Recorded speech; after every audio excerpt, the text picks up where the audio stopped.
ఆర్ద్ర నక్షత్రం, పౌర్ణమి, దౌరి పుష్యమాసం, దైవానుగ్రహం వెల్లువెత్తే మహాశుభదినం కావున మనసుతో ఒక్కసారి నన్ను తలుచుకోండి.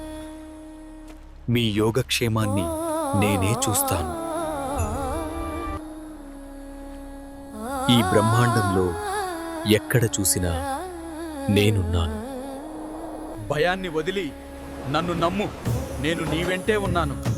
ఈ కొత్త సంవత్సరంలో నీ అడుగులకు నేను ఆశీర్వాదంగా ఉంటాను. భక్తులారా, ఇది వినండి. బలహీనంగా ఉంటే సులభంగా మార్చేస్తారు, ఆగిపోతే మాత్రం నిన్ను నిజంగానే కోల్పోతారు.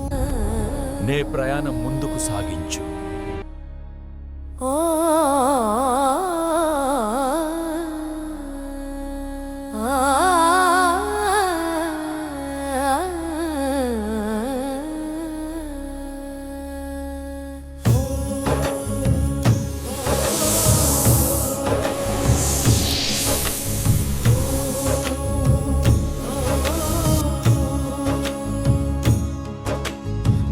తెల్లవారుజామున చెయ్యాలి.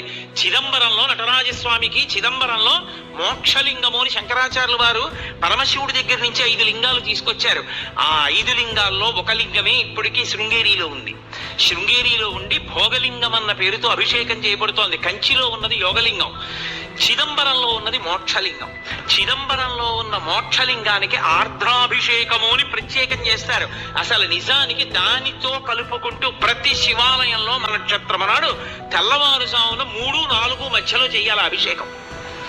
దేవాలయాన్ని మంగళ వాయిద్యాలతో పరమేశ్వరుణ్ణి మేల్కొల్పి ఉత్సవమూర్తుల్ని తీసుకొచ్చేసి గబగబా ఆలయాన్నంతటినీ శుద్ధి చేసుకోండి, సిద్ధం చేసుకుని పరమేశ్వరుడికి అభిషేకం చేస్తారు. గడ గడ గడ గడ గడ గడ ఉనికిపోతుంటారు. అందులో ఆర్ద్ర నక్షత్రం ఉంటుంది. ఆర్ద్ర అంటేనే